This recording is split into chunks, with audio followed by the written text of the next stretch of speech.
Calon Tumbal Pesugihan, Part 49, Reaksi yang Berbeda. Dasar perempuan tolol, disuruh begitu aja enggak bisa. Kamu cuma harus berdiri di hadapan Neng Dinda dan pegang dia. Gitu aja gagal, bentak Roy, benar-benar murka. Dia dilindungi banyak orang, Pak. Bahkan mamah tadi diusir sama mereka, termasuk juga beberapa orang tetangga. Mamah sakit hati karena dihina sama mereka, Pak. Mamah enggak kuat, jelas Hesti sambil menangis tergugu. Enggak usah sok sakit hati kamu. Apa yang mereka bicarakan itu benar. Kamu harusnya enggak perlu pura-pura masih cinta sama Agil, padahal kamu cuma mau menyakiti Neng Dinda. Aku cinta sama Neng Dinda sekarang, jadi aku enggak mau kamu menyakiti dia. Paham kamu? Hesti terbanting di lantai setelah didorong oleh Roy dengan kuat. Wanita itu menangis sejadi-jadinya dengan perasaan yang hancur. Ia benar-benar merasakan penderitaan yang begitu sulit untuk dilepas. Aku enggak mau tahu, bagaimanapun caranya, kamu harus berhasil mendekat pada Dinda dan katakan apa yang aku suruh tadi. Kalau kamu sampai gagal, maka kamu akan kuceraikan, tegas Roy, yang kemudian meraih kunci mobil dari atas meja. Pria itu memakai sepatunya dan berniat keluar dari rumah. Hesti segera meraih tasnya dan berusaha berhenti menangis. Ia mengikuti langkah Roy yang akan segera pergi ke restoran. Dinda baru saja tiba di halaman rumahnya bersama Kira, Rini, Vira, dan Kalin ketika mobil milik Roy keluar dari garasi. Mobil itu pergi dari Cijanur dengan kecepatan tinggi seperti biasanya. Peliharaannya ikut enggak tuh? Kira-kira, tanya Vira. Ikut, dia ada di dalam mobil itu, jawab Dinda yang jelas melihatnya sejak tadi. Syukur deh kalau ikut. Hari ini kita jadi bisa bebas melakukan apapun yang harus kita lakukan, sahut Kira, jauh lebih tenang. Kalau boleh aku jujur, ujar Kalin. Keempat sahabatnya pun menoleh dan menatap ke arahnya. Aku sengaja berteriak lebih awal saat Neng Hesti datang ke warung tadi. Kenapa begitu, Kal? Apakah ada hal aneh yang kamu rasakan? Tanya Kira. Kalin menatap ke arah Rini, begitu pula dengan Rini yang kini balas menatapnya. Di kedua tangan Neng Hesti ada semacam abu yang menempel, tapi tidak terlalu terlihat jika tidak benar-benar diperhatikan, jawab Kalin. Abu yang sama, seperti yang pernah ada di tangan Iksan waktu mau memberi pelet pada Via. Kasus yang kita tangani di Bogor, tambah Rini yang juga melihat abu itu di tangan Hesti. Jadi, Elo juga lihat abu itu, Rin? Vira tampak kaget. Rini pun mengangguk. Itulah kenapa gue juga langsung membentak Neng Hesti setelah dia menyatakan keinginannya kepada Dinda.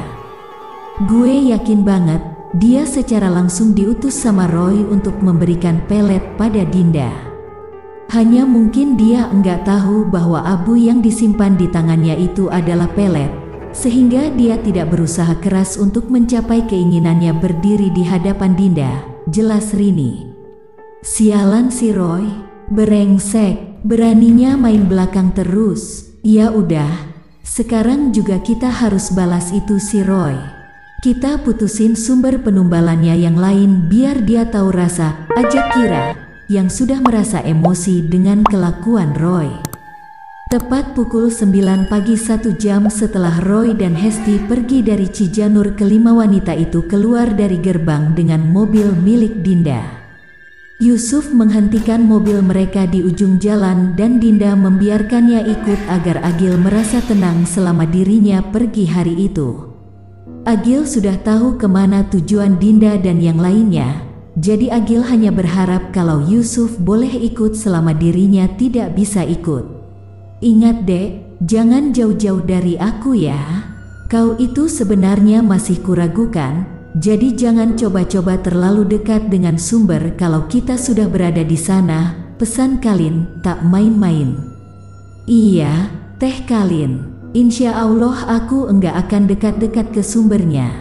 Tapi bisa enggak, Teteh jangan panggil aku adek. Panggil aja Yus, seperti yang lainnya manggil aku, pinta Yusuf sambil meringis tertahan. Aku tidak mau, kau cocok kalau ku panggil Dek. Lagi pula itu sebagai pengingat, bahwa kau jauh lebih muda dan harus lebih dilindungi daripada yang lain, balas Kalin, tegas. Dinda, Vira, Kira, dan Rini pun tertawa. Kalin jelas tidak akan mengubah panggilannya kepada Yusuf, sekalipun Yusuf meminta berulang-ulang. Teh, malu tahu dipanggil Dek, padahal usiaku udah 27. Bujuk Yusuf sambil menarik-narik ujung lengan jaket yang Kalin pakai. Kalin meliriknya sambil menyipitkan kedua mata dan menaikkan salah satu alisnya. Mana bisa aku tidak memanggilmu, Dek? Lihat saja kelakuanmu itu. Masih sering merajuk, masih sering menggerutu. Bahkan siapa yang tahu kalau kau ada di rumah bagaimana kelakuanmu yang asli. Pokoknya aku tetap akan panggil kau dengan panggilan Dek. Titik. Yusuf pun akhirnya memilih pasrah dan tak lagi mendebat Kalin. Rini memberi tanda bahwa mereka akan segera sampai pada rumah yang dituju. Kalin pun langsung menggenggam tangan Yusuf dengan erat, pertanda bahwa ia akan menjaga Yusuf dengan baik. Sejenak Yusuf menatap Kalin diam-diam sambil melakukan sesuatu pada ponselnya. Kalin tampaknya serius soal akan menjaganya selama berada di tempat yang mereka tuju.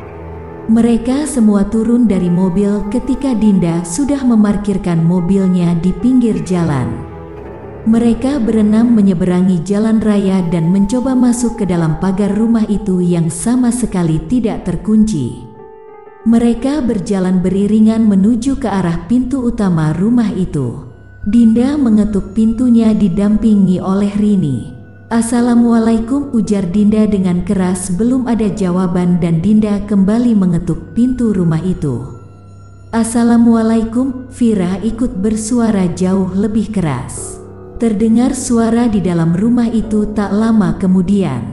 Pintu itu sedang dibuka kuncinya dan kemudian terbuka lebar di hadapan mereka. Waalaikumsalam, jawab seorang pria berusia 30 tahunan. Maaf mengganggu, Kak. Kami mau bertemu dengan pemilik rumah ini, ujar Dinda. Boleh. Kebetulan saya sendiri pemiliknya. Kalian siapa dan ada perlu apa kalau boleh tahu? Tanya pria itu seraya tersenyum. Nama saya Dinda dan mereka semua adalah sahabat saya.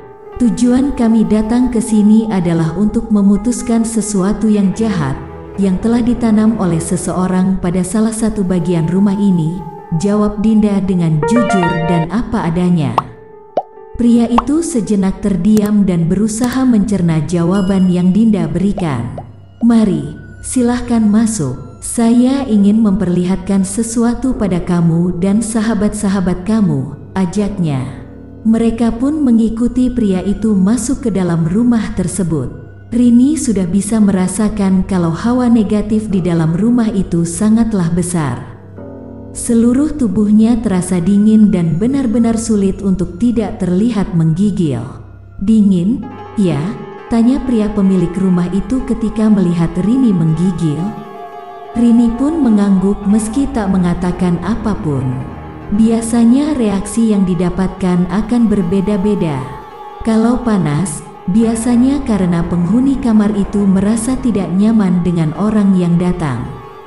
Tapi kalau dingin, berarti penghuni kamar itu merasa sudah menantikan orang yang datang, jelasnya. Oh ya, nama saya Zian, dan yang menempati kamar itu adalah adik saya, namanya Zivan. Bersambung.